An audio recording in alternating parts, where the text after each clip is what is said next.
quickly. I'm going to try to speed through the introduction to before. I am Wolf Scott. I am your Dungeon Master and general D&D enthusiast. Every Wednesday, thank you, Natural One's looking good. Blah, blah, blah. Every Wednesday, come here for our weekly campaign live stream. A homebrew campaign called Shards of Chaos featuring these lovely people here. 2 people are going to be missing today. Sydney and Lauren, unfortunately, but we still have our 4 valiant heroes here. Mondays on the stream, you can watch me talk D&D shop, game design, creating elements for D&D monsters, dungeon stuff, or just general questions from other D&D enthusiasts. I'm going to have my friend Joe, I think, appear regularly on Mondays to sort of field questions, so that should be super fun. Thinking about streaming the D&D Live Direct tomorrow, maybe around 1 after it airs, so we can talk about it, so keep your eyes peeled for that. And Baldur's Gate 3, which is coming out very soon, which should be very fun. Thinking about streaming that. So there'll be lots of D&D content on this channel and a variety of stripes that you can enjoy. But with that being said, let me pass it over to our wonderful players so they can introduce themselves and I can stop talking because I've been doing that for a while now. Hey y'all, I'm Kimani playing Musa the other side, your humble, handsome, and cool bard. I'm here today. Let's get it. Let's get it.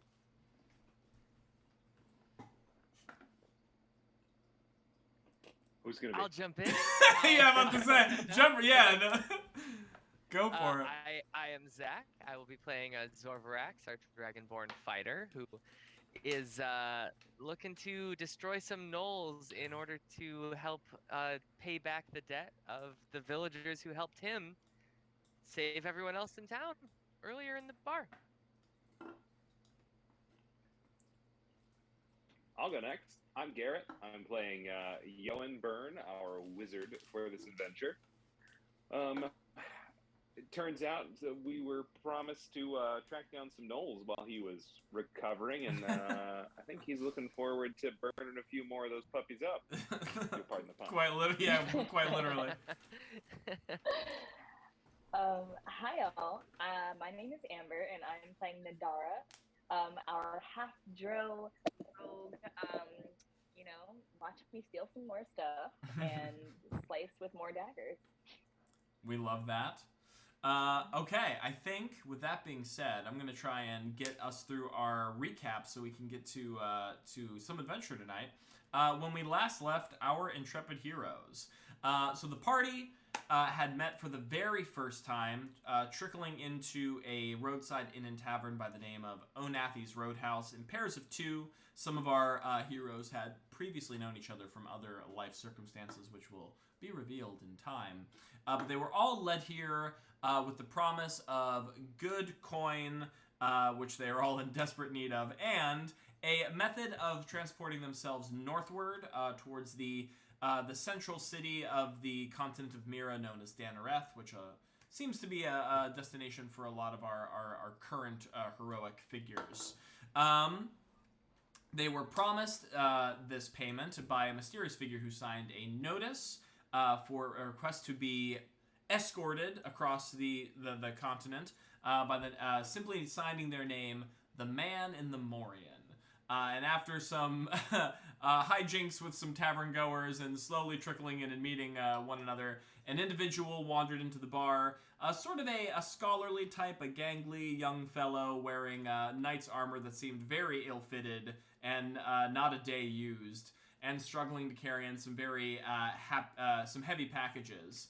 They should capture a flock of geese and fly with grace, yes.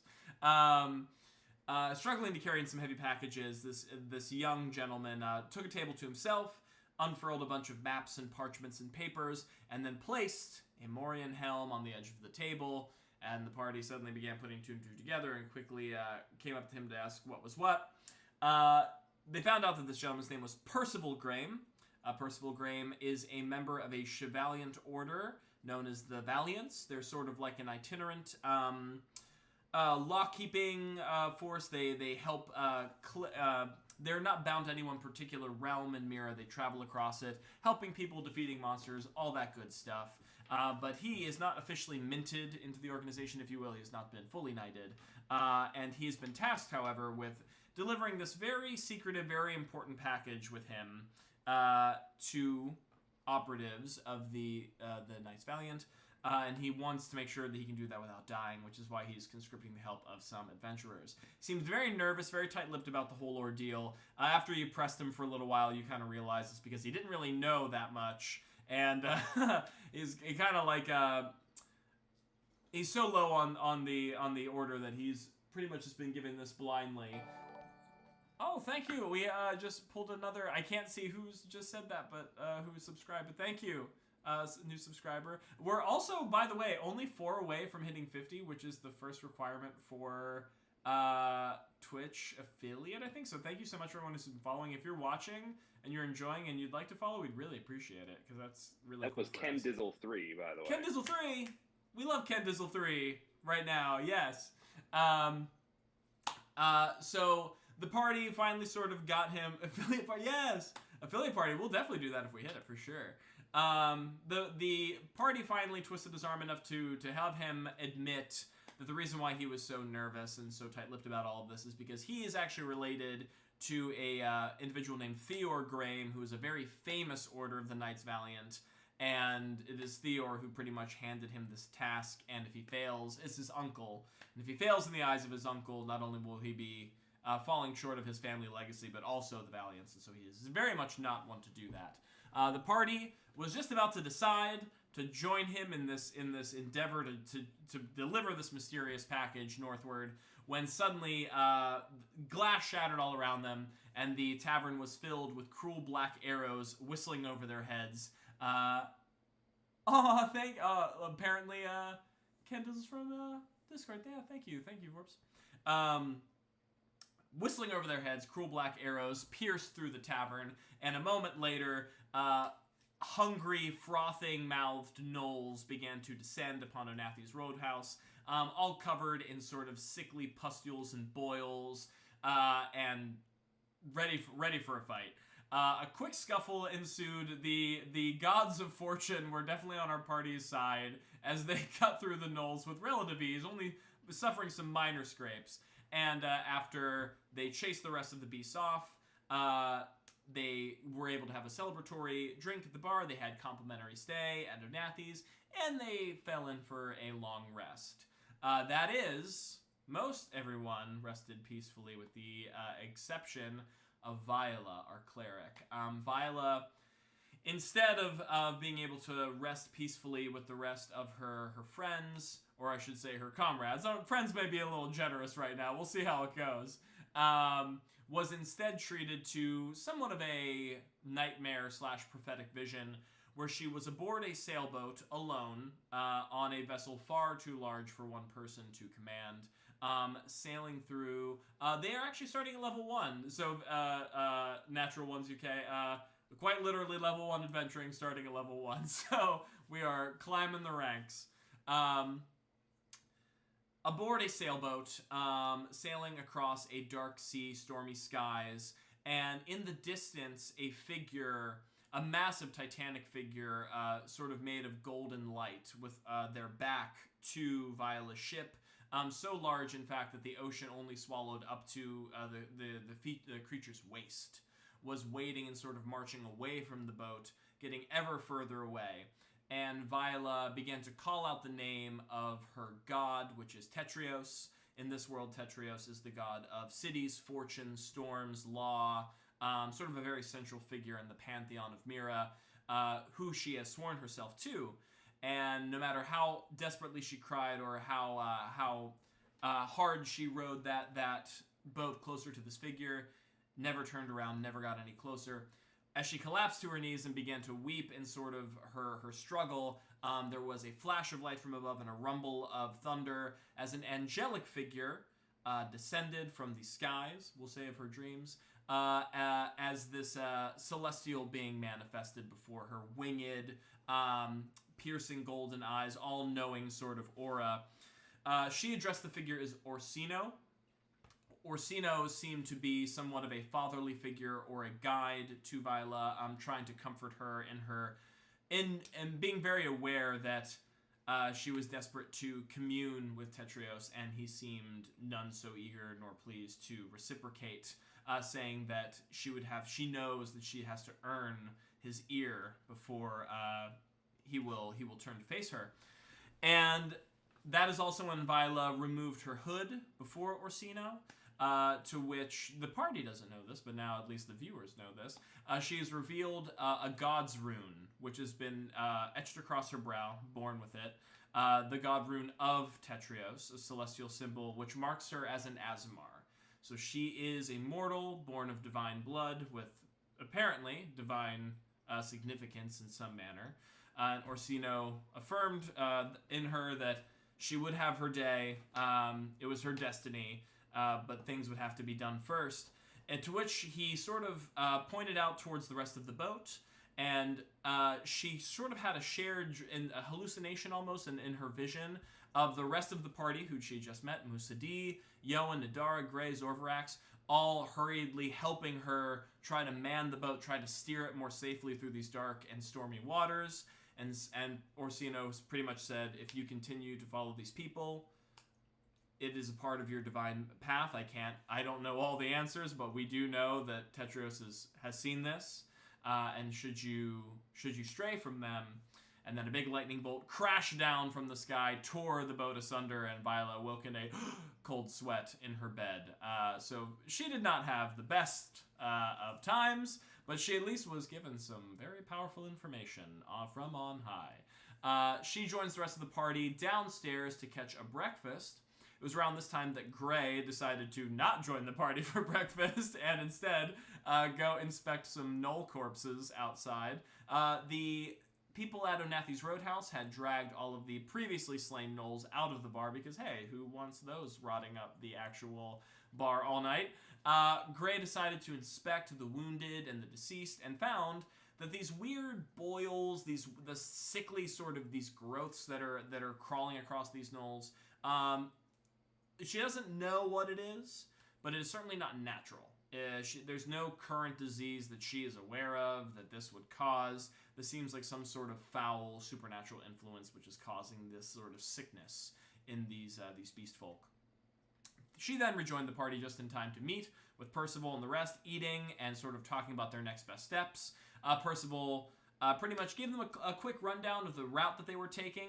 They were taking a wagon disguised as a trading caravan from the Dusty Trails trading post. Further north, viewing slightly...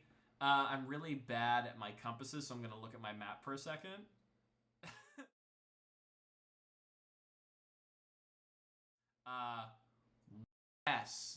West is the direction.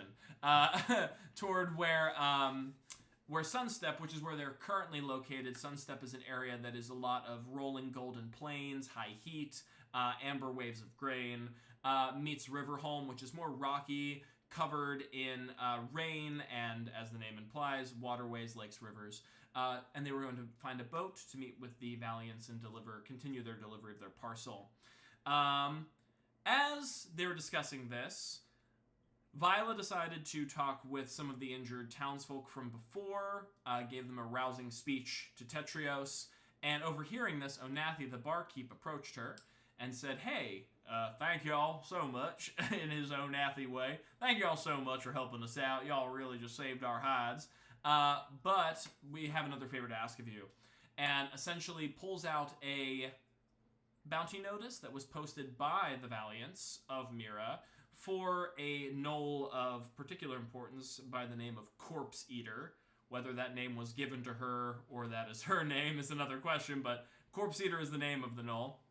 Apparently Corpse Eater is the current pack leader of the creatures that have been stalking Sunstep and led the ambush on Onathi's Roadhouse the night prior. And the attacks have been increasing in ferocity and frequency, especially since Corpse Eater assumed the mantle over the pack. And he is very concerned that if she is left unchecked, that the gnolls will eventually swallow more of Sunstep, them included. And since the party had done such a job at defeating the gnolls prior, that they seem like excellent candidates to do this again. And there was also a reward, a bounty posted for Corpse Eater by the Valiant, so it was definitely in their monetary interest to help. Viola took the notice, seeing this as a sign from Tetrios that this was ordained, went outside to meet the rest of the party, who was seeing their wagon for the first time, which is not good, not great. It is falling apart, splintered, rusty nails, just really the bottom barrel of what Percy could probably afford and rub his coins together to get for their escorts, led by 2 donkeys, very noble steeds. But through some ingenuity of the party, through magic and brute force and some woodworking, they managed to make some slight improvements to help make sure it probably wouldn't fall entirely apart during their journey. And that's when they told Percy, hey, we just found out that there is a group of gnolls nearby being led by this corpse eater. We want to... Oh. I'm being told that the connection is unstable, but not terrible. I'm gonna... You got chunky for a bit there, but you're good again. All right, I'm gonna put on performance you're mode. back. All right, cool. Yeah. I can't see you, so just pretend I can see you. That. Oh, sorry. Cool. That. Where was I? They wanted to take the fight to Corpse Eater to rid Sunstep of the Gnoll menace. Percy, of course, had some reservations. Obviously, he has this very important package to deliver to the Valiants, and they're on a timetable, and he has no idea what it is, or if any other people in Mira might be searching for it, or hunting for it, or him. So he's a little nervous about the situation, but the party eventually sort of managed to twist his arm about it and get him on board with going along with their plan of helping taking the fight to Corpse Eater. And with that, we kind of wrap that session with the party aiming their wagon toward the direction of where they had spotted some gnoll tracks clawing through the plains the night before, which was headed towards sort of a wooded area that Percy had found on his map. So with that being said, do we have any questions or current concerns with the party before we sort of jump into the new narrative of tonight? I have a quick question. Yes. I stole a pouch the first session. Yes, you I have did. anything useful in that pouch? Yes, you did. I actually wrote this down in my notes. So, Nadara, you did manage to pick the pocket of a nobleman at Onathi's Roadhouse, a sort of drunk dwarf in fine clothing. And once you finally popped open that pouch and got to take a look into it, you could see, in rough combination of coins and perhaps maybe some loose precious stones or like a piece of jewelry or two, you've just confiscated 30 gold for yourself. So, Beautiful. yes. Thank you. Of What was our course. starting gold? It was like 30 gold? You definitely you had some gold from the sort of narrative preamble adventure. I don't know exactly how much that was. And then you all got 21 gold up front from Percy for the delivery. Okay. But then beyond that, I don't think any other payments have No been worries. rendered for services yet. No worries at all.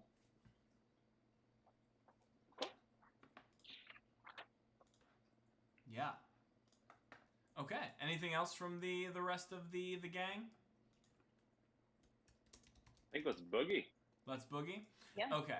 So Yes. first things first, as the party is preparing to set off, I'd like to establish a couple things for the DM's purposes.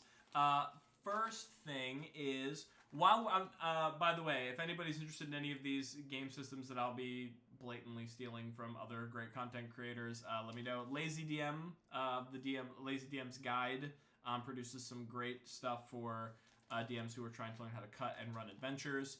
And this is a system I think that is great for overland travel. So for the party's purposes, when we do overland exploration, each of the party members is going to be assigned, and you'll be deciding who you are in these tasks, a role that is going to help ferry you across the landscape, a responsibility, if you will, on the trail. You'll fall, and multiple people can do these jobs should you desire. They, of course, will gain bonuses if there are more people working on those tasks together. So there are essentially 3 roles that a person can choose to take. One, you can be either a trail hand. This is kind of like your guide position. Relevant skills here will be nature and survival. So this will be helping find trails, pick paths, know the right ways to go. So if you think your character is proficient or, you know, well powered in nature survival, or if you have like any other, I'm willing to also hear other arguments for other skills or tools or whatever, but that is like by default what that would be. Also scout position. This would help determine your awareness of danger and other obstacles in the path of the party. Relevant skills for this would be insight, investigation, perception, survival as well. Maybe even stealth. I could probably take stealth as maybe a scout skill. So that would be if you want to be help be responsible for that on the trail. And then the final position is Quartermaster. Quartermaster would be if you are taking care of supplies and tools along the journey, making sure you're well fed and equipped for the tasks ahead. Relevant skills here being medicine, survival, and any other, you know, relevant tools that or skills you can make an argument for, perhaps. So hearing those roles and those skills announced, are there any that anyone feels particularly strongly drawn towards that I can mark them down for here? I'm gonna admit, I don't think Yoan is good at the quartermaster skills, but I think he'd want to do the quartermaster job. Okay. Yeah, I'm about to say he doesn't want to do anything else, so he can do quartermastering. Okay. I would also say too, like, because you are proficient. Correct me if I'm wrong, in like brewer's supplies, right? I am proficient in those, yes. Yeah, so perhaps you could make me like a little like a tool check to make sure that everyone is well oiled, Nice we'll and say, soft. for Anytime, baby, anytime. for the journey ahead. So I'm gonna put Yoan down as a quartermaster, and then what do we have for any of our other positions? If you'll take stealth for scout, I can definitely do scout. Oh yeah, of course, that would make sense for Nadara. I was assuming Zorvarax for scout as well, just because he would like to be there to make sure that everything is safe around the caravan. He doesn't necessarily know how to navigate us to where we gotta go, unless if you would take history for that. Correct me if I'm wrong. You're also history. I would take, but also you're pretty good with cartographer's tools, if I'm not mistaken. That is right? true. I do have cartographer's tools. That's kind of like a guide thing. If you'll take that and my history as my like guide, then Kimane, if you want to, if Musa D wants to be the scout as well. Any of these things. I was gonna say Musa D can do it all. Problem. Come be a quartermaster with me. Yeah, just get drunk and sing. That's like the equivalent of quartermaster. Oh no. Oh no. All right, perfect. I love that. I love that. Perfect. Okay, so that will be our current party's positions until more of the party arrives. So then knowing they're all that, still asleep in you know. Yeah, they're just on the back of the wagon nursing their wounds and their terrible prophetic dreams, we'll say. All right, so. With the party, with Percival looking at the map, pointing in the direction of these knoll tracks, let's do our first sort of overland travel check. So we'll go with first. Let's go with our guide. Let's go with Zorvarax. So Zorvarax, yeah, you can give me a history check, which is applicable with your cartographer tools. Ooh, lucky me. That's going to be a 21. 19 plus 2. Got you. And then, excuse me as I burp coffee into the camera. I'm very... that's very gentlemanly of me. Nadara, if you want to give me a stealth check for your scouting duties as you keep watch for troubles and threats on the road. Yeah. Oh, not the best, but it's okay because I'm proficient. 15. 15. We love that. Okay. Now, Yoan and Musa D. Musa D, you are gonna... I mean, I feel like you would... What would Musa D do? Would you tell a rousing story or song? Is that your quartermaster duty? Probably. Or just staying in the back of the cart, feet over the side, just plucking my loot, just minding my business, relaxing. Probably. Okay. Whatever possible. He's Probably. helping. Yeah, everybody's helping. So you can give me a performance check, and then Yoan, if you want to give me a, what would be a good skill for? I got a good investigation if I can like look over our supplies, make sure nothing's bumping into our very sensitive cargo crate. Yeah, we'll do that. I rolled a natural 1. No. But I got a 23. Okay. Okay. Because that would be 6 in total for me. Ooh. So Musa D, although your hands are quite skilled at your loot, the road unfortunately is a little bit of an off the trail. You're hitting some rocks, you're hitting some ditches. Every time you're about to hit like that crescendo note, there's a lurch in the cart that makes you hit a real sour string. So perhaps your song is not quite as emboldening as you would have wished it would have been.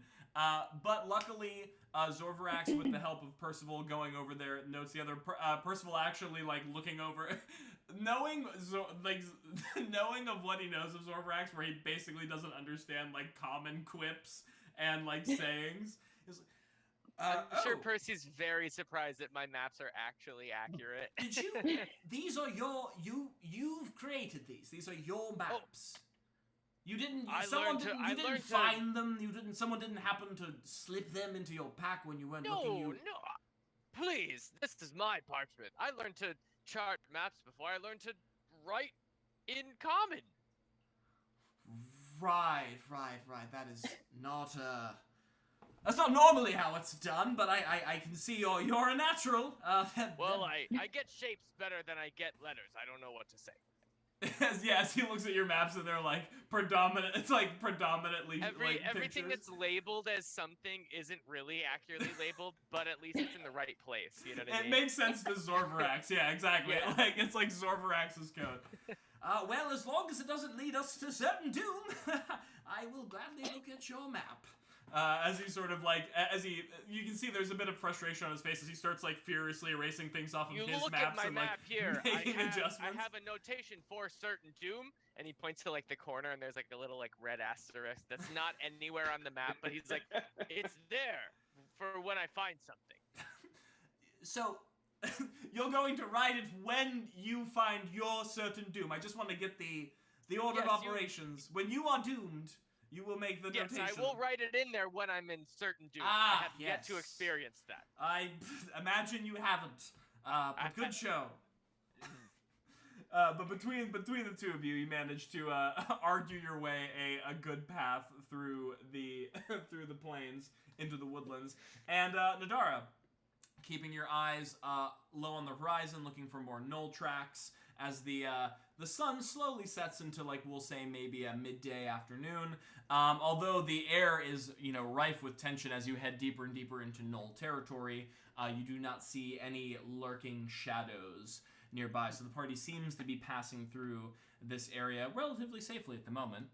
As Percy is leading the two donkeys ever forward across the golden hillsides of Sunstep, you're working your way now into the woodlands, and the trees in Sunstep, the foliage entirely almost seems like kissed by the ever-present sun. All of their leaves tend to be either like a gold, orange, or amber hue. A lot of the bark is sort of gnarled and tall and twisted, and almost has sort of like a sandblasted white, almost like a birch tree-like appearance. Sort of on either side, enshrouding the tops of this wagon, which is just plodding ever forward with these two very reluctant donkeys, which you've now learned are named Dill and Fennel.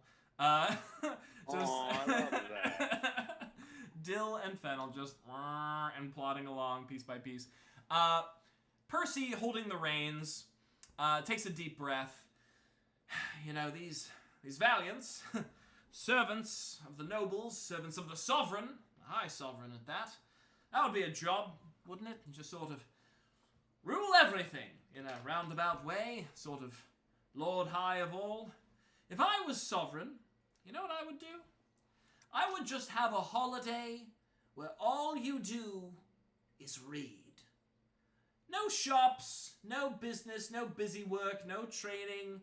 We just put our windows up, we put our shutters up, we just crack open our favorite tome, take a few flips, read with our loved ones. You know, that's what I would do if I was sovereign for a day. He's sort of musing to himself out loud as he's cutting across the plains. Nervously, he takes a look over to the side to Zorvarax, who is, of course, besting him in cartography at every angle. Zorvarax, you seem like a fellow with your very own interpretation of the world, let's say. What would you do? What would you all do? Sovereign for a day, he proposes to the party. Well, if you're asking me, sovereign for a day? Sovereign for a day, crowned, high royalty in all respects. What would you do? I'd throw a party. I only get to be sovereign for one day. I'm gonna make sure everyone has a good time. Okay, so... Who cares what the cost? Give everyone bread, give everyone wine, ale. Let's all have fun. Any sort of theme? Any sort of particular activity, or just... Well, I would assume we're honoring some great victory. If I'm also sovereign for the day, I assume we have championed in battle in some way, shape, or form, and thus we have right to celebrate. Right, of course. If you were sovereign, that would be... It would be because we won. Duh. Yes. What else? What else would we be celebrating? Flowers? No. All right. Battle, my friend. He takes a note on his page. Sovereign for a day, in quotes, battle, quote unquote. Pretty battle. Pretty battle. What about the rest Battle of you? party. I don't know whatever they use these days.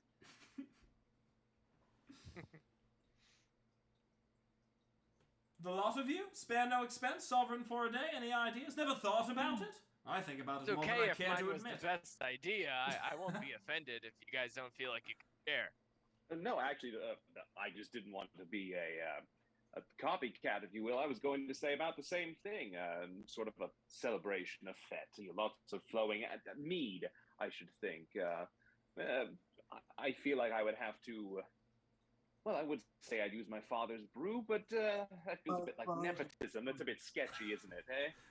I'm sure Bahamut would smile upon your brew, my friend. Ah, yeah, Bahamut, sure, but the rest of the people, if I'm seen, favoring my father's meadery over the other ones, that seems maybe not such a great politic move. There's a lot of considerations. I've barely started the job, and already I've hit a moral quandary. Yes, this is a fantasy, by the way. You don't actually have to plan out we're talking best case scenario here, boy. Yes, there are no quandaries here. You don't have to worry. I'll keep you safe from any quandaries. Well, I do appreciate that, Zorvarax. I very much do. I assume they're beasts of the night.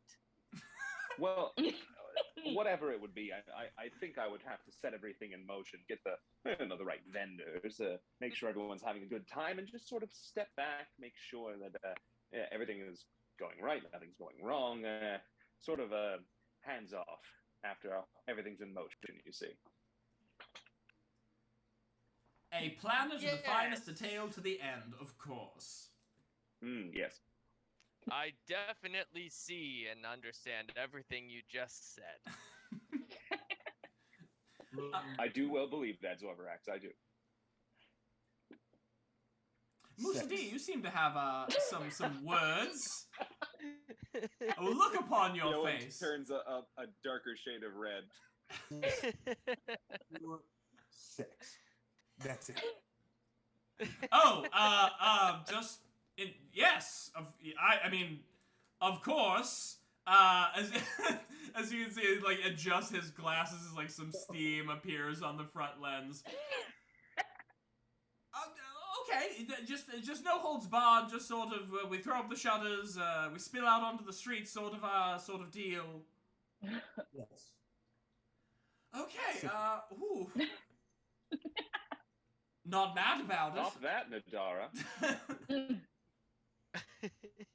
I don't believe I can. sovereign for a day, maybe I would throw a great show and invite all of these very rich nobles and make them very distracted. Make the coin purses very what's the word I'm looking for? Very detachable, I think. Very detachable. Very not within their, they're not paying attention to them is the word I was looking for. But that's true. If you're going to be sovereign for a day, that means I suppose afterwards you'll be back to your own business, so you might as well make out as well as you can while you can. Exactly. I'd like to set myself up for the rest of my life. I believe that's Musa D's plan as well. Exactly. You know, I still do not like you. To be clear. I still find that very rude of you to say, but I'm sure we'll get past it eventually. Musadi, what did Yeoman do to you? It's just his whole existence. My father's brewery, blah, blah, blah, blah, blah, blah, blah. It's got jealousy, I said. Yes. Blah, blah. I love that song. Why don't you play it for me, Musa D? Yes, please. Blah, blah, blah, blah, blah, blah, blah, blah, blah.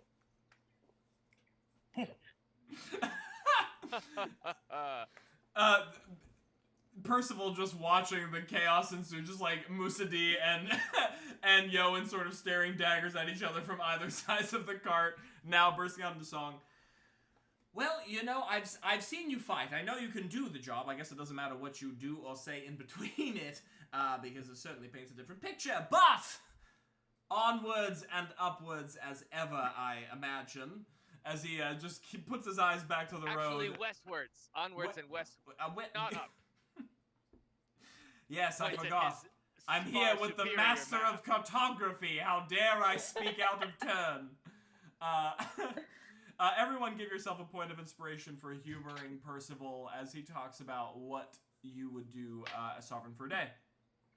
As you are all arguing with one another and talking about your dream lives as sovereigns for a day, Percy looking over the maps and says, well, if I'm not mistaken, there used to be a small encampment that was in this forest at some point. If we are coming up upon it within... And then overhead, you hear a sort of very ominous... as buzzards begin to swoop in low from the treetops. As you raise your gaze from the tree line which is breaking before you, in a small glade, what appears to be the ramshackle, not quite a village, probably was trying to build itself up to be one at one point, but from what you can see, never got the chance to. There are scattered timbers strewn across the lot. The lean-tos and the sheds are all peppered with those same cruel black arrows that you've come to know quite personally. There are scattered remains strewn about throughout the courtyard area, most of which you can surmise from this distance probably belong to humanoid figures, but some larger, perhaps livestock or draft horses, which were torn asunder in the ensuing onslaught. You can see that some of the trees which are lining this small what's the word I'm looking for? I'm just gonna go back from encampment. Are actually decorated in blood. It seems that they have been painted crudely with strange symbols in the red viscous fluid of the deceased and the fallen, and an overwhelming stench of not only the recently slain, but also sort of a sweaty animalistic musk is reaching your nostrils. You can also see that the beautiful sort of glowing golden foliage that you were, being ushered into from the tree line when you first were marching in, seems to be discolored, seems to almost be affected by the carnage with which you are now laying your eyes upon. The golden grasses, which your wagon had crunched over, seem drained of color. They're a bit wispy and white and gray. They almost seem to crack and crunch as the wheels as they roll over. The branches themselves gnarling in on one another, the leaves falling, leaving some branches bare, and you can see some of those same sort of black pustules and that same sort of those sickly growths that were festering on the gnoll's flesh actually has seemed to started growing on some of these plants, almost like a fungal infestation, and spreading out onto some of the broken wagon works, the fencing, and the buildings which were torn asunder.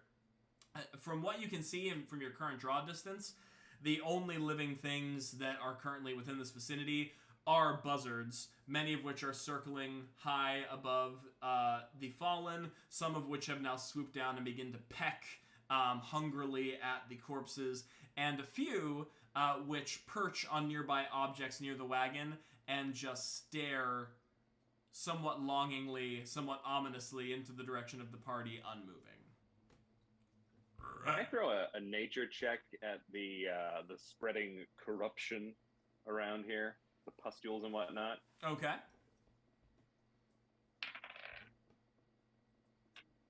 It's just an 8. Despite the fact that you can link that they were similar to the same things that were happening on the gnoll's bodies, you can't make heads or tails of it. Could I do Cool. a history check to see if this is something that is common for gnoll, like in camp, like, I don't know, gnoll brooding grounds wherever they live versus infected whatevers they might be?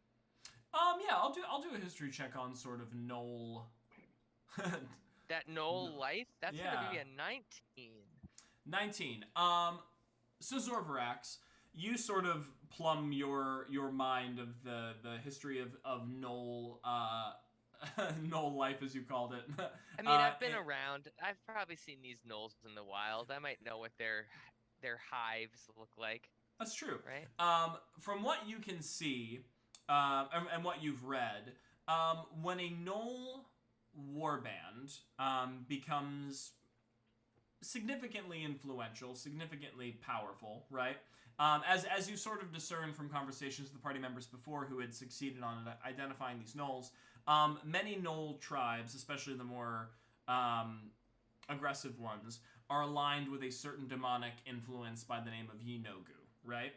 And Yinogu, yes. An abyssal prince of slaughter. And as a gnoll warband becomes more powerful and more influential on the material plane, this influence that is bound to them through Yinogu can sometimes make manifest on the material world, which of course will grow in their strength. These effects aren't uniform.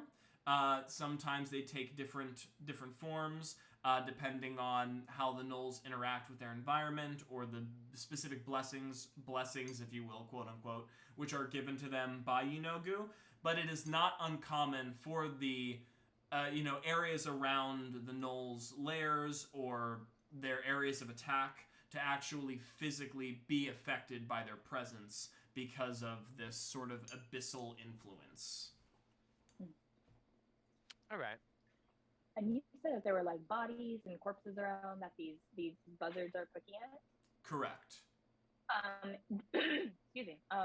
Can I take a look and see if these look freshly slain or if they've been here for a while? Yes, absolutely. Give me a medicine check. Ooh, I'm not very good at this, but let's try. Yeah, it's gonna be a 10. A 10. They've been laying out for a little while, and they've been pretty gruesomely battered. You can assume that this attack took place likely before the ambush on Onathi's Roadhouse, but how many days in between that took place? It wasn't a simultaneous attack. It looks like they were marching further southbound, and this is one of the smaller encampments that they successfully had conquered. So you're not quite sure how many days between those attacks it may have been, but you can ascertain that it was likely before your encounter with them at Onathi's Roadhouse for sure. Okay. Mhm. To be clear, we may be running into way more gnolls than we expect. Are we okay with that? Amazing. I think so. Percival, like, looking up from his notes, yes, that was precisely the same question I asked before we rode ourselves out here, but here we are. Let We me need just not- say that. Oh no, Zorbrax, please. Oh no, please, after you. No, please, Zorbrax. Somebody, please. We need not defeat all of the gnolls. We simply need to cut off the head, aka destroy Corpse Eater. Oh, Peter. Percival yes, looks at the bounty notice. Yes, Corpse Eater, I believe, is this fine creature's name. Corpse Eater, yes. I should think that. Oh, I had a thought and then it went away, didn't it? No, I'm sorry. I was saying I should think that defeating their leader would lead to the rest of the group disbanding. That's best case scenario. But I think hopefully we'll just take them in small groups as we can. As I've been traveling with Nadara, she has certainly shown me that sometimes stealth is the better part of valor, as I think it goes. Yes, I'm very good at stealth, and I kind of jiggle around, and my chainmail just rattles in the air. I Very believe quiet. You're anything- what we would call a distraction. We can use that, Zorbrax. No, I haven't. That's not the first time I've heard that. I'm Oh, I'm sure. not surprised. Still don't know what it means, but I'll be there in front. That's If exactly anything, it, yes. you do not lack for enthusiasm, my good Zorvrax. That much is certainly true. Enthusiasm, another word I've heard a lot. I still don't understand, but I am here for you. As Percival takes a look over the massacre and the desecration of this once sort of quaint village or burgeoning village in Sunstep, well, I can say that I've quite seen enough. Unless there's any other business you wish to take place in here. Business. Never mind. Is the cart stopped right now, or are we still moving?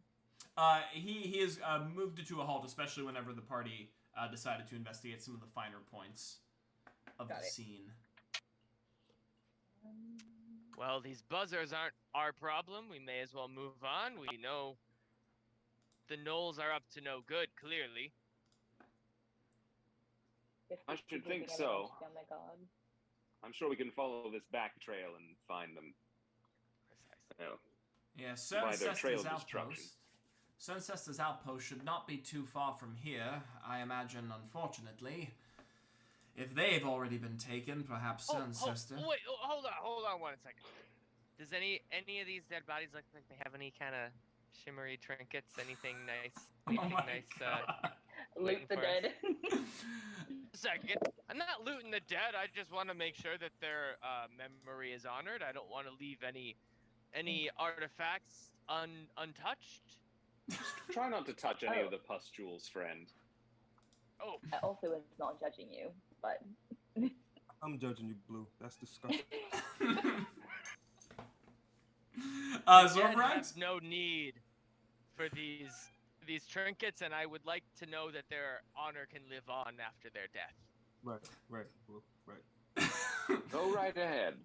Zorvrax, you can give me a investigation check, but I will also ask you for a Constitution save if you are. Oh no. I will Planning. do that. I will take that. My investigation is gonna be. It's gonna be a solid 16. My con save is a 12. That might be enough. Yeah. Taking a look, double checking. Get sure nothing was left behind. If there's any letters to loved ones that were meant to go out, if there's any heirlooms that are salvage. You know. what I Yeah. mean? You got a 12? Yeah. A 12 Okay. for the con. Shoot. I'll do the I think it was 16 for investigation. Yeah, you said Okay. 16. Yeah. Yeah. For the investigation, you rifle through the pockets of some of these recently slain villagers, and you find like between Sorry, them. I'm a treasure hunter. I can't help myself. I will. You got a 16. Okay. I will say that you find between all of the villagers a smattering of, let's say, around 10 gold in like loose valuables. They don't have a lot between them. This is a pretty small, sort of rustic little encampment. But you find 10 gold pieces, and we'll say you do manage to find a. It looks as though a whittled wooden idol. That seems like hand-carved and painted. It almost looks like a beast of burden, like or a farm animal, like a llama, wearing like a leather saddle. Okay.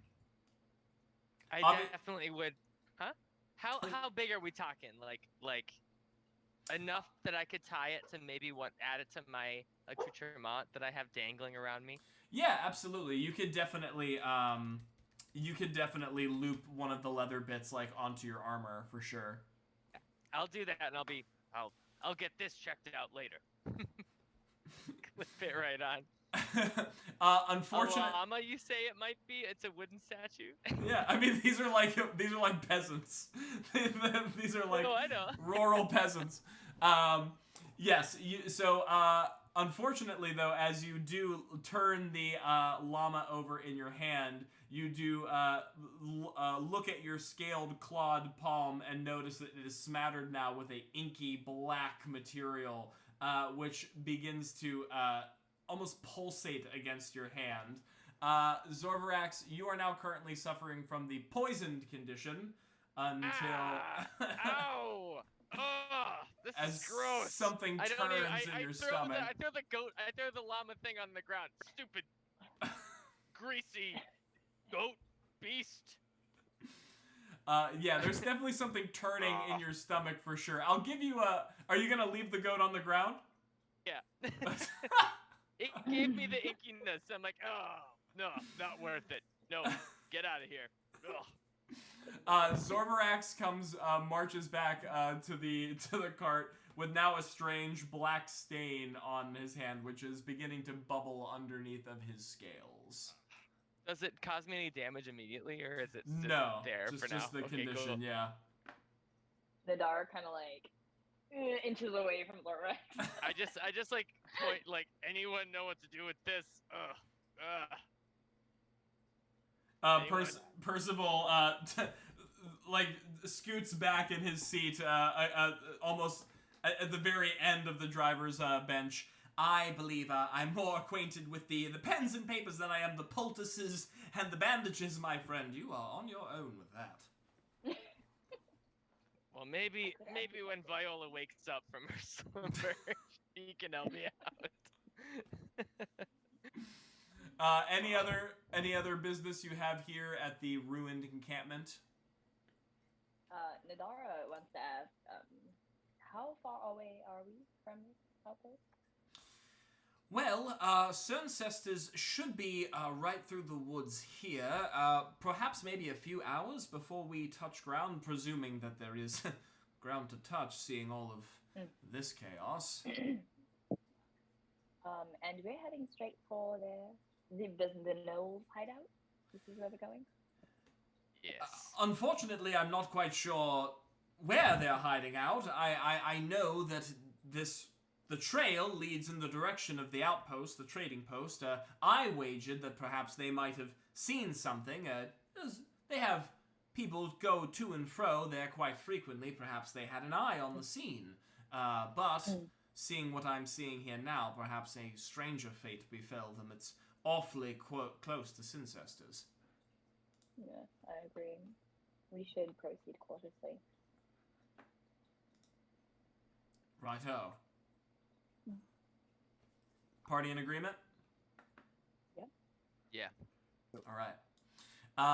Once again, pulling on the reins of the donkeys Dill and Fennel, they continue to plod their way past the very somber and gruesome scene of this little countryside encampment, which has now been claimed by the Rot Fangs. True to Percy's word and your skillful checks in navigating through the wilderness, you do manage to get to your destination unaccosted.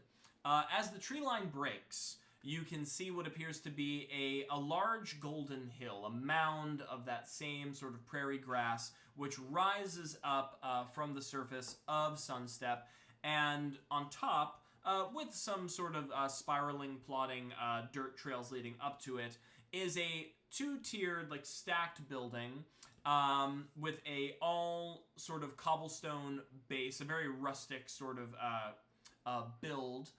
There, at one point, seems to have been wooden slats that were raised in all around the hillside, sort of providing, let's say, like, light cover for any sort of heavy winds or sand that might have blown in across Sandstep to strike the building. And you imagine that at one point, it might have been a humble, if proud, monument, a beacon to those traveling long and hard across the trails of Mira at one point. Unfortunately now, it seems to have taken a much darker turn. Just as you'd noticed before at the encampment, the hillside stretching down from the top of the building and down into the valley below, touching the tree line and utterly perverting it into that gray, shriveled, darkened state. Those same black fungal pustules streaking across the hillside, all seeming to lead from this nexus point of the building proper, Cerncester's Outpost.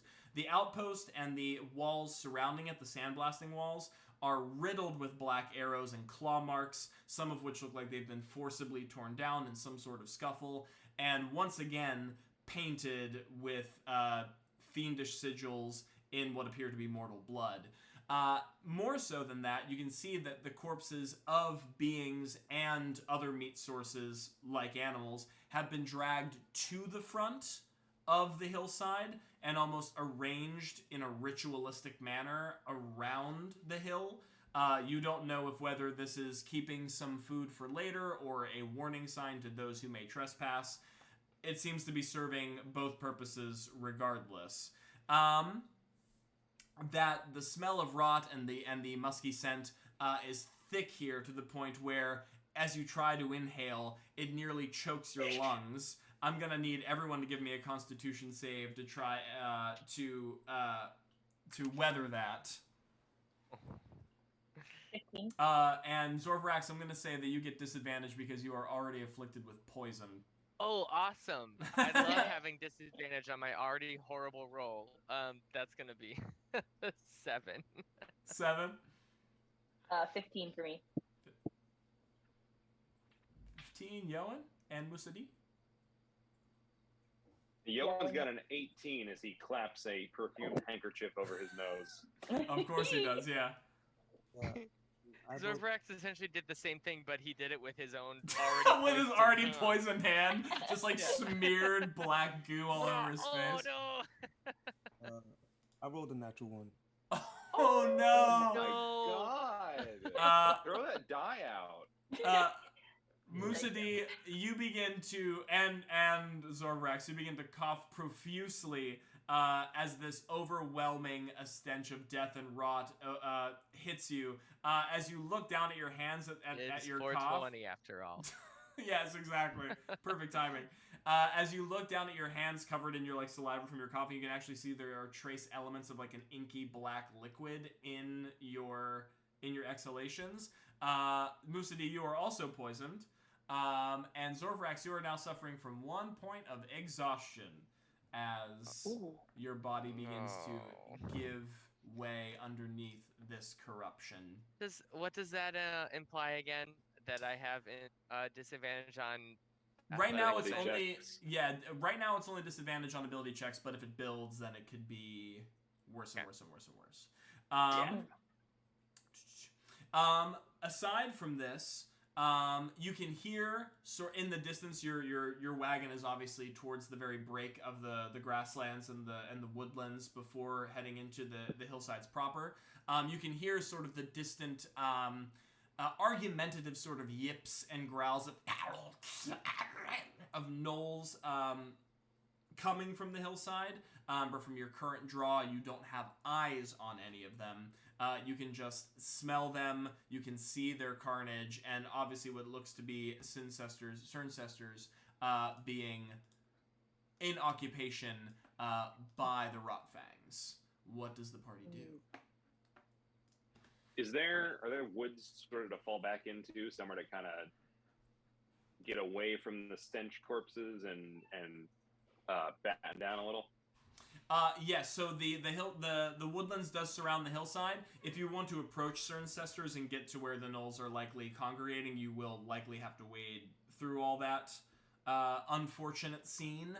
But for the time being, you can find momentary refuge in the woodlands. Maybe we should fall back and make a plan. Yes, a plan would be a great place to start. Percival says, seeing this horrific scene which has been brought before him. I mean, Zorvrax would definitely draw his longsword, grasp it with two hands, and get in front of you guys, but not necessarily gain. Like, he's just putting himself at the head of the fight, despite his exhaustion. Do you remember all that business earlier about Zorvrax and distractions? Oh, yeah.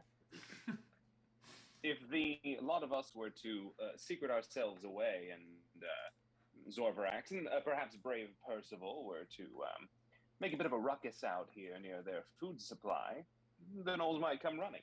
We might get a few pot shots, he sort of flicks his wand, a little mote of fire just sparks at the top. Oh, I'm certainly able to make a fuss if you want me to make a fuss. That's the idea. If the rest of us are on board, Musadi, I'm sure you have some sort of trick up your sleeve. I mean, I just gotta get away from this shitty ass air because it's literally killing me. Well, the way away from it is past it, and there are gnolls over there. So if we draw them over here, dispatch them, maybe we find corpse eater and, be done with this business all in one fell swoop. My only worry is that we don't know how many of them there are, and Zorvrax is in no great condition to fight. I'm always in a great condition to fight. Please. And Nadar just kind of looks at him in side eyes. As I was saying. I would offer my services and I can go ahead and scout. How many there are, possibly report back. That may be if you want to wait. I'm happy to hold guard until then, while you do that reconnaissance. I am happy to be guarded by him while you do that reconnaissance.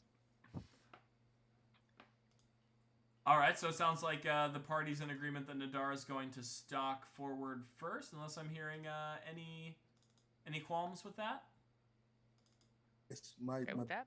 feeling is that if Nadara goes by herself and she gets pinned down there, like how would we know? Would you scream out to us? Like we would need to know if like this goes to shit quick. How far away do you think I would have to be to get a clear view of them? Or to see at least some of them. Maybe to get like one or a couple of them in. Yeah. I would say depending on your stealth check. We can see like how far into the encampment you're able to skulk around before things may get a little dicey. Okay. Is there anything that could help? I'm sure if I was going to get hurt, I would scream out, maybe?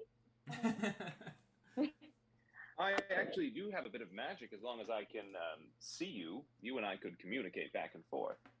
Oh, even better. This shitty is killing me though, y'all. We have to do something quick. Oh yeah, I should actually give a Constitution save for Percival as well. As Musadi makes a quote to the corrupted air. liking either, as it turns out. I'm going. So he's gonna stealth ahead. All right, give me that stealth check. Okay. I'm gonna use the point of inspiration. Sometimes you gotta. Yeah, roll the hard 2s. Yeah, the hardest of 2s. Best way Alright. to use. Yeah. Alright, stealth check, come on. Hey, much better. 20. Ooh, okay. So then, let me do some maths here. So this is 10.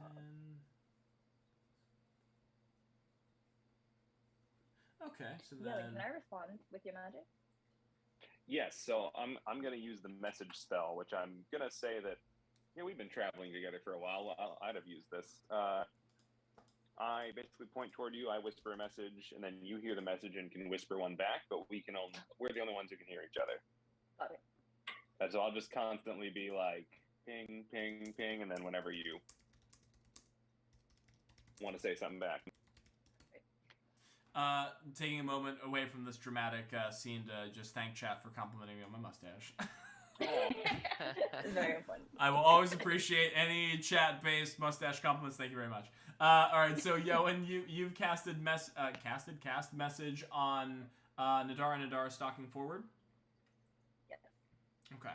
Nadara, you and your trained in the ways of guile and subtlety, make great use of these tall golden prairie grasses. Well, I should say tall graying prairie grasses. You have to be careful not to have too many of them disintegrate under your touch.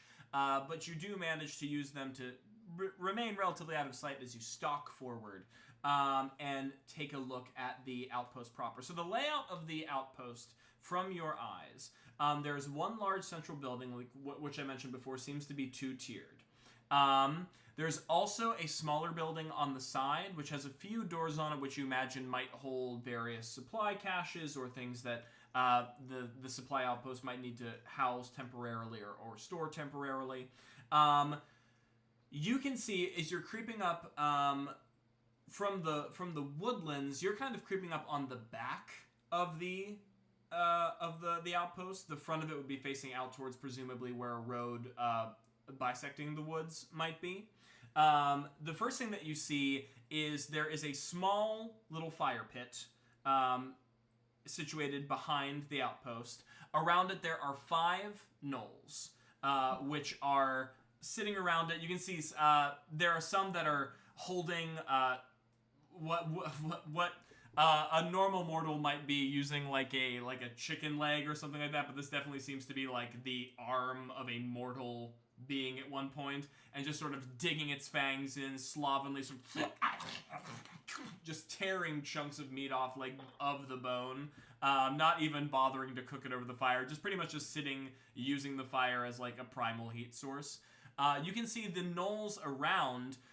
Their equipment looks slightly different than when you last saw them. Of course, it is still a lot of it is rotted and spotty and blood covered. You can see that some pieces look a little fresher and cleaner and more manufactured. There's actually pieces of studs and metal. It looks as though they have been confiscated, likely from members of Cerncestors that were taken in the initial onslaught.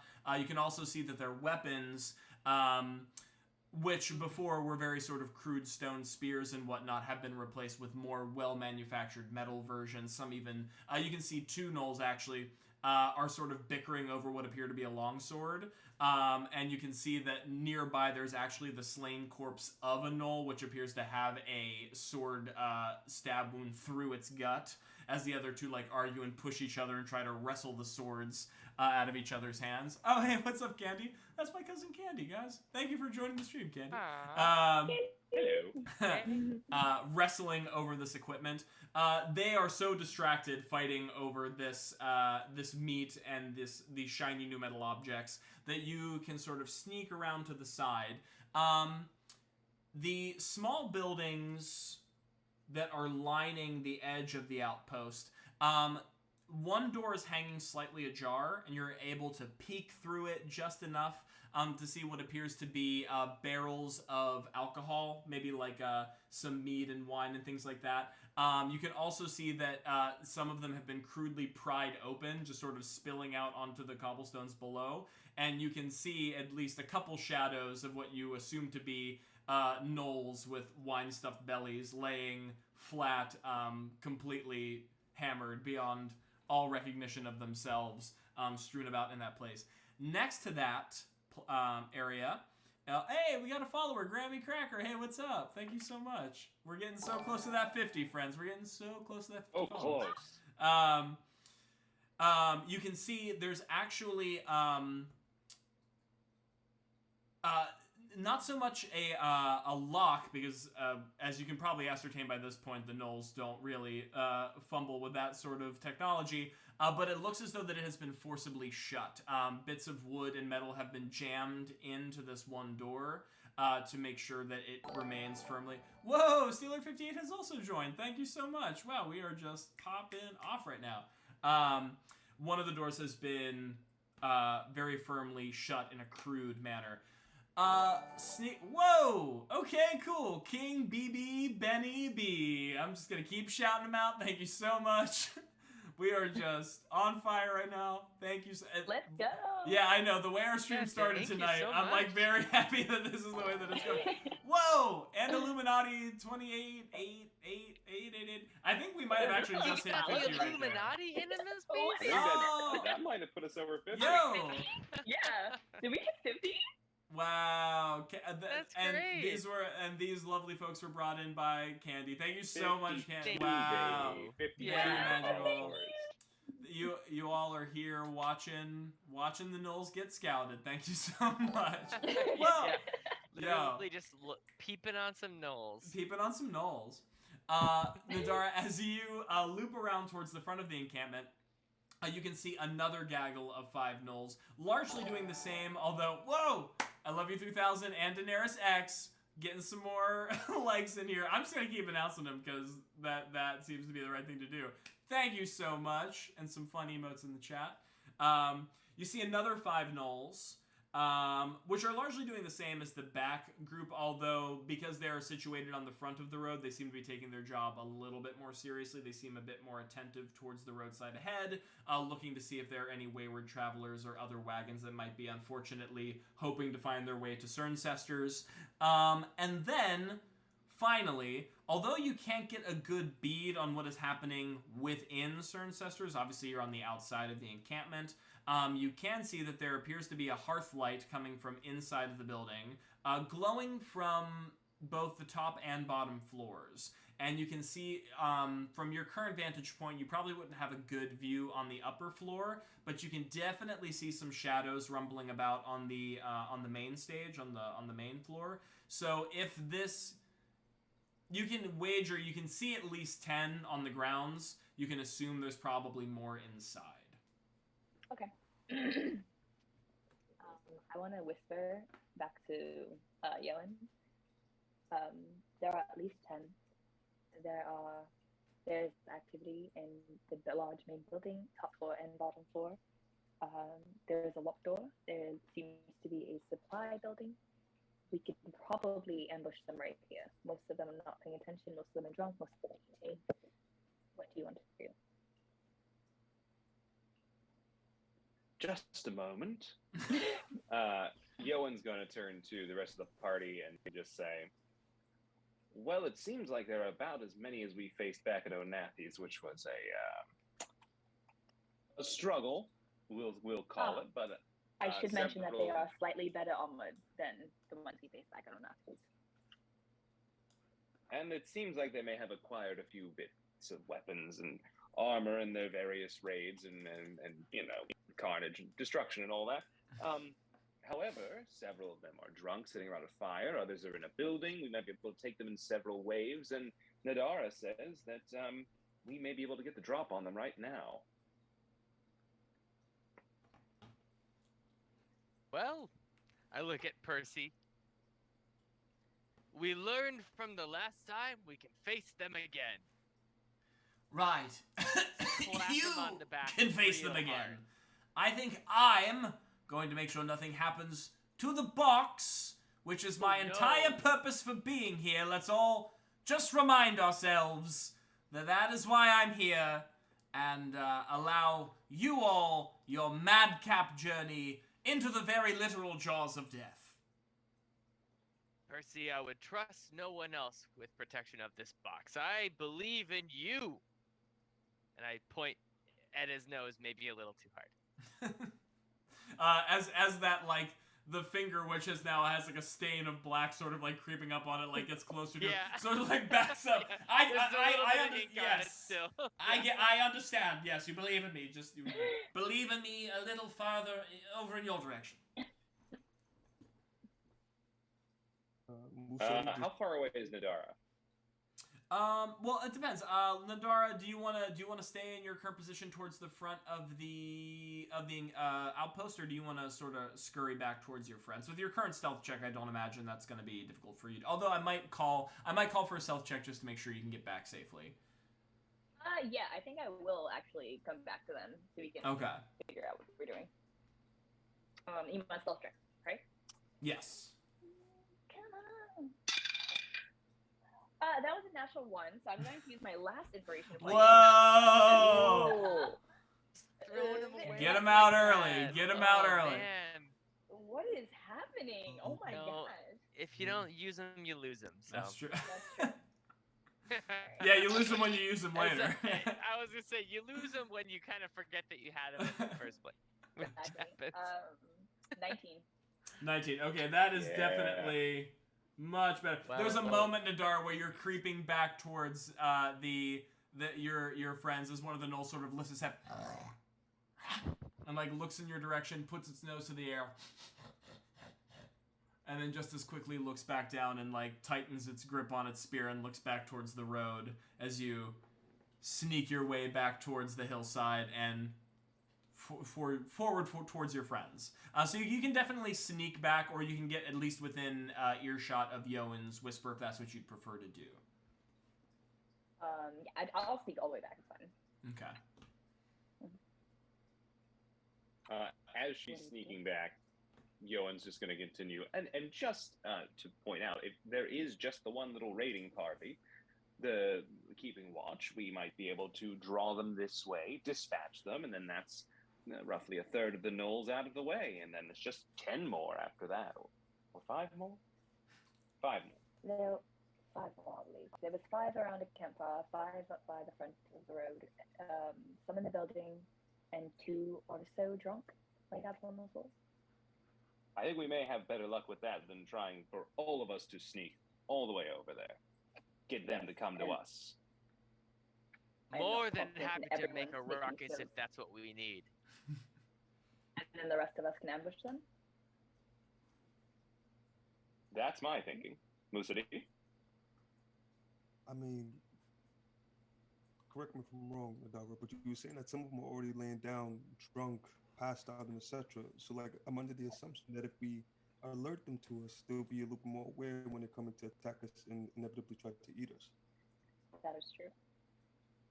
But if we cannot get over this stealthily, all of us, and with that I'm going to look at Zorvax, if all of us cannot get over this stealthily, we may also alert them to our presence anyway. So if a couple of us are making a distraction, the rest of us ambush them. So many different ways to die. It's just great being here. Percy ruminates as he... Well, if you're going to be a knight, you better develop a stronger stomach, my friend. Yes, my dream of joining the Valiants, he says with no small bit of venom. You do not have the heart of a true honorary knight in you, do you? I think now is not the best time to be dissecting my more existential wants for myself, Zorvax. I appreciate that you care. I really do. But there seems to be more pressing matters as he looks back towards the the rot-infested outpost before you. Ah. Tell you what. Before we are through together, you will. Yes, if you can ensure that I am not soon to be Noel Chow, I will gladly regale you with my sordid tale. That is the least of my worries at the moment. My you tale are not will gonna becoming be Noel Noel Chow tonight, my friend. Oh, okay. Glad we clarified that. Thank you. So then we do it. We call them here. And I can make noise as well. Zorvax will probably be better if you actually hide in, because then you can come right down the middle, Blue. So let's just do it. I am not one to hide. I appreciate the advice, but my code is not one of the shadows. Mine is. Yoan's already going for the bushes. Yeah, so is Nara. Okay. Is there anywhere that I can get up kind of high-ish so I can get like a good shot with the crossbow? Ooh, okay, so sounds like, alright, so just so DM is clear, so Zorvarax is not hiding. Zorvarax is not making a stealth check. Okay, so I'm gonna exempt him from that. But Dax sounds like says sorry, Zorvarax does not. it sounds like Yoan wants to make a stealth check. It sounds like Nadara wants to make a stealth check. Musadi wants to make a stealth check. I'm gonna perform and try to bring him to us. Okay. So then, are you staying in eyesight when you do that, or you want to play out I'm of right sight? next to Blue. I'm right next to Blue. Right next to. Okay. All right. So then, first things first. Yoan and Nadara give me stealth checks, and then Nadara, if you would like to get a better vantage point from the tree line, you can give me either a athletic check or an acrobatics check, your choice. And can I make a point to be in front of Musidi? Yes, you can. So I'm gonna roll a stealth check first. Oh, really good stealth check. That's gonna be a 26 for stealth. Okay. And I'm gonna burn inspiration for stealth. That wants to work. 21, baby. Yes. 21. Okay. Oh. 21. All right. Picking up some tips and tricks from Nadara here. Hey, we've been Seriously. traveling together. I'm just gonna gonna do this step acrobatic like check in too. every little footstep she takes, I'm going in the exact same. Just like literally Just stop matching. right before the tree. Yeah, it's like you're like putting your hoof wherever her boot print is. It's like Yes. literally tiptoe. Yeah, absolutely. Acrobatics is an 11. An 11. Nadara, the trees here, as you attempt to climb them, the Knoll's corruption on their branches seems to have taken most of the life. As you try to grab, they just crack off underneath your hand and pretty much become a wood pulpy powder underneath your fist. It doesn't seem like it's going to be the best vantage point for you to try and take these Knolls. Makes sense. I'm gonna hide amongst the bushes with Ewan then. Okay. Yoan and Nadara creep towards the tall grasses, being careful to keep a low profile, as the Zorvarax and Musadi wade bravely into the front. What? You tell me how y'all are handling that moment right there. I mean, Zorvarax isn't subtle ever. He's just jingly. He walks with like a rhythm, even though he doesn't try it. I feel like I would assume Musadi can catch on to it. He's like feeling that percussion of my kind of trinkets, you know. Okay. And then as Musadi follows Zorvarax, he goes, "There once was a dragonborn with scales deep in blue." And I just continue on like that, and we just go right into it. Yeah, we're just marching right in. You can. Well, you can't see this. I fucking love that. But Sorry. you can feel. Let's say we'll take the DM cam through the Knolls perspective. The Knolls are chewing on their meat, arguing over swords, just bullying each other, and the distance here of the footprints and the jingling of Zorvarax's armor and the strumming of the once was a dragonborn, scales deep in blue. As they're sort of looking up, becoming more and more intrigued. They begin to brandish their weapons. They sling their bows across their shoulders as they creep down towards the hillside, pressing themselves up against these wooden sand slats, and taking a peek around. In the courtyard is Zorvarax there, longsword held high, and Musaddi at his back, plucking the strings in this grayed, decrepit space. Anything that y'all say before these gnolls finally catch wind of you marching forward? I think I just whispered to Blue, show him how you dance, and then get it right in. I hear him say, show him how I dance, and I sheathe my longsword. I grab the glaive from my back. Shit. Yes. And I do a nice little pull, like very different way. twisty, shing, boom, and then I just bring it down to the ground right in front of me. And like, I assume we're on like some kind of water. There's something splashy that goes out when I drop it on the ground. If not like a blast of like black muck from the gross. Yeah. Underneath. I'm already there's poison on my hand. It's all over the place. I'm just splattered in muck. The gnolls, seeing Zorvarax brandish his blade and levia toward them, you see one of them point a clawed furred figure down the hill. It yells in some foreign tongue. As the rest of the gnolls, you begin to hear them yip and yelp and clamber towards the hillside. They definitely notice you are here, and there will be a rolling of initiative. And I say, it looks like you are taking my glaive tonight. Wow, is this Musaddi his holiday? Yes. Sovereign for a day? Sovereign for a day. Oh, that's gonna be a 9 for initiative on me though. Are we rolling initiative? Is it time? Oh, it is time to roll initiative. I rolled 18 plus 2, so I have 20. Oh, that's Nice. cool. Ooh, Thank you. love to see it. Yes, me too. Okay. Not bad either. I rolled a 16. Nice. I got a 5, Oh no. but it's fine I thought because I was the worst. surprise, I think. Yeah. So Yeah. once we get everybody sorted, so Nadar has a 16. You had a 5. What did Zorvarax get? 9. A 9? Okay. So then it looks like it's gonna be Zorvarax and wow, I can't remember anybody's names. Yoan. Okay, perfect. So the current initiative order, for those who would like to keep track at home or for your own purposes, current initiative order is Musaddi, Nadara, the Rotfang Gnolls, which you can see, Zorvarax, and Yoan. That being said, Nadara and Yoan are currently in stealth, meaning they will get a surprise round. They'll be able to act first before the Gnolls have an opportunity to act. So basically, Nadar and Yoan will go, and then we'll go in our regular initiative order. So Nadar and Yoan, you are, let's say, from the tree line, just making some quick alterations to my map here. I love making maps on the fly. And then we'll say these are our windstorm slats. Okay.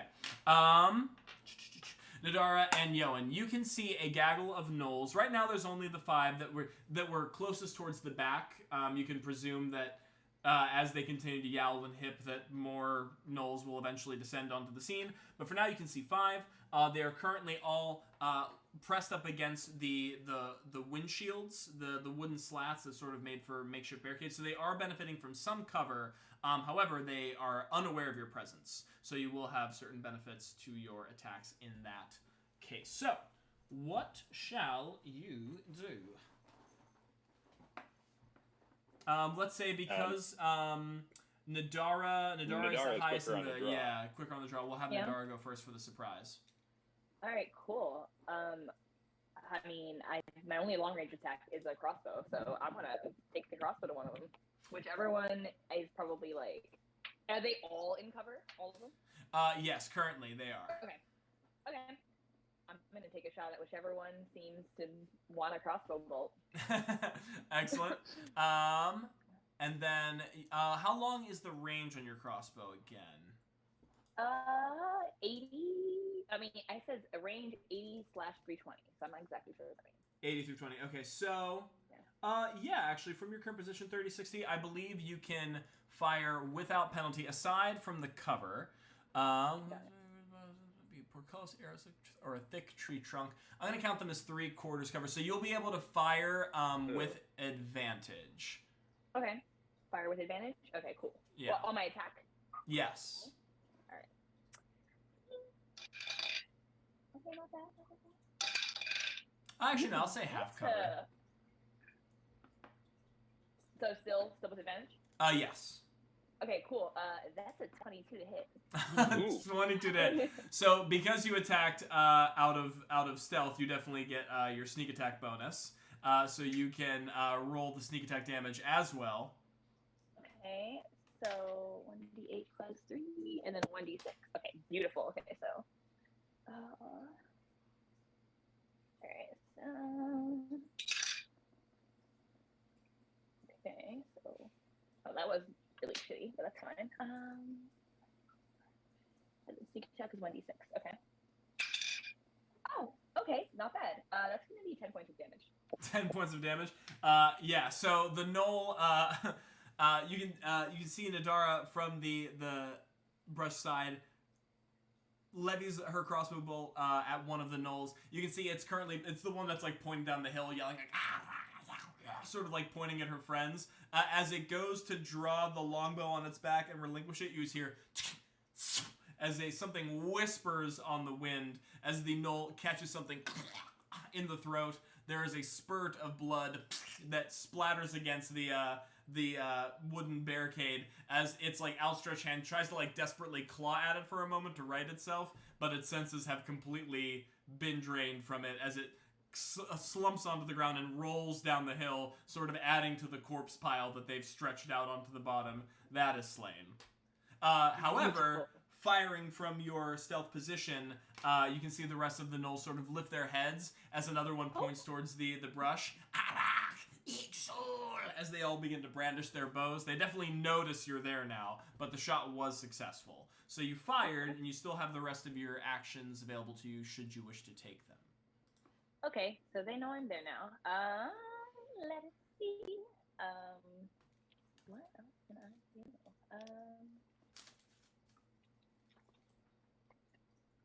Yeah. Is there a way for me to stealthily move my position? Do you have cunning action yet as a level 1 rogue? I can't remember. Not yet. Not yet. Not So stealth would be an action, which you've already taken with your attack. Cool. You know what? I'm not gonna leave Yoan over here by himself, so I'm gonna hold and I'm gonna have my turn. Okay. Yoan, that means you are still in stealth and you can attack from your position. That knoll that pointed, I'm gonna shoot at him with a firebolt. Yes, you are, of course. Yeah. 18 to hit. That hits go. even through cover for sure. 8 fire damage. Yeah, there is a flash of bright firelight from the brush side, illuminating the sort of dusk sky for a moment as a mote of fire rolls up through the hillside. The knoll, once again, who is sort of like clambering into place to like replace his comrade, which just tumbled down the hill, catches the fireball dead center. It scorches through the armor. You can see the buckles sort of melt and brace under impact as it falls head first and begins the slide down the hill, but doesn't quite make it all the way, just sort of ends halfway there. There's sort of a black smoke emanating from its chest and spiraling upward. That knoll is most certainly dead. Yoan, as the flame takes the life of the knoll before you, there's for a moment in the back of your mind a soft voice. Delicious. Hate that. Go on. And just as quickly as it passes, it fades. Yoan's eyes go a little wide, and then he quickly snaps back into it, and compartmentalizes that a little bit for later. How far away are the knolls from where Yoan and Nadara are? They are roughly 60 feet. Okay. Yoan is going to drop prone. Okay. Seeing that they've got bows ready, he's going to flatten himself into the grass to make himself a harder target for them. Got you. We got Yoan, we got Nadara. So their surprise round has just officially ended. Yoan, of course, the gnolls, seeing their comrade being incinerated by a mode of fire, are quite aware that you are also in the brush. So Nadara and Yoan, your surprise round is over and you are seen, but a effective one to start off the combat. That means we go back into our regular initiative order, which starts with Nadara. I think Musadi, no? I had Nadara. Oh wait, yes. Sorry, I had your names mixed up. My apologies. Musadi at 20. Which means Nadara, you're next on deck. Thank you for reminding me. Got you. No problem. Wolf Dog. So who is closest to Zorvrex and I? Nadara and Yoan are both at your back about 30 feet. So because you guys marched forward, you have 30 feet in front of you is the gnolls, 30 feet behind you are your friends, whereas Nadara and Yoan have 60 feet, just gnolls ahead of them. Okay. Would it be possible... can I attempt... Would I be able to throw a dagger? Because it's saying I can throw daggers here 20 to 60. Would that be in range, or would I be rolling at a disadvantage? You could, if you move up a little bit, which would put you in front of Zorvrax for retaliation, then you could throw without disadvantage, because you'd be close in 20. If you throw from your current position, you'll be throwing at disadvantage, because it's 20 is your in range for the dagger. Okay. Okay, yeah, let's go for it. So Musadi will take the steps to take to just get a little bit closer, so I'm not throwing at a disadvantage. Mm-hmm. So he twirls around Zorvrax, and then at the end of the twirl, gets close enough and then throws a dagger. And I guess I'm gonna roll for an attack, right? Yes, absolutely.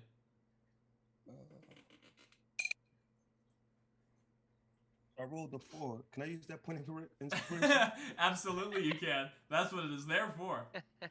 Oh no. As a contingency, let's say I just roll bad again. Uh-oh. It happens to the best of us. If I roll bad again, would I be able then to consequently use another point of inspiration? Just in case. Would that be possible? I don't think he heard you. His headphones are off. If let's say I roll bad here, would I then be able to use another point of inspiration? Normally you can only use 1 point of inspiration per roll. Okay. I rolled a 13. Do I add any modifiers to that? I just rolled a 13. Add your attack bonus. Yeah, so that would be 17. 17. Sorry, I just noticed the computer I was using to run the second monitor for Zoom shut off, but I don't think it's affected the stream. I think it's still visible. Yeah, so I think still we're going. okay. Cool. Grand, wonderful, great. So you rolled a what now altogether? Sorry. 17. 19. 17. Oh, 17. Yeah, that even with their cover, that still definitely hits. So you twirl, the knife flicking in your fingers, you release it. It sails that you're heading for one of the gnolls at the barricade. Yeah, the closest one to Zorvrex now. This gnoll begins to sort of clamber forward. You can see it's knocking back the bow as the dagger pierces right through its eye. You can see the hilt sort of sinks all the way until it catches the skull. It knocked... Because I didn't even roll... Did I kill him yet? I don't think I even... Let me roll damage first. I think... Unless that killed with these guys, as long as you roll damage, you should be able to kill them. These guys operate on minion rolls. But you can roll damage to make sure... You can roll damage to make sure it might not affect anybody else. Yeah, you're still good. The dagger swings, buries itself into their skull right about to the hilt, knocks it back. As you can see, a fountain of blood shoot upward as it hits the ground, falling upward on the hill, not rolling down, but is definitely slain by your hand. You're still currently out in the open. You moved a little bit. Is there anything else you want to do? Am I allowed to, in casting, is sleep a bonus or a regular action? I believe sleep is an action. Okay. And so then I think I want to step back, with the last 20 feet that I have left, I want to step back toward blue, if I can, if possible. Yeah, for sure. You definitely have 30 feet total. So yeah, so you pretty much like just spin around, throw your dagger in like one swift motion. You're like already behind Zorbrax. You do this elaborate like little spin, little juke around him. Exactly. Absolutely. That is another Knoll slain, which means Nadara, you're up next, and then Knowles. Beautiful. I don't know. Before we continue, I don't know if this is just me, but the stream is now frozen. Yeah, same. What if I do this again?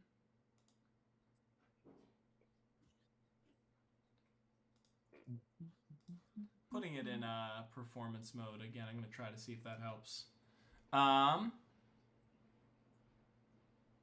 Feeling better? Feeling good? No, nothing yet. Nothing yet, yeah. It's still frozen on my end too. Hmm. App and restart.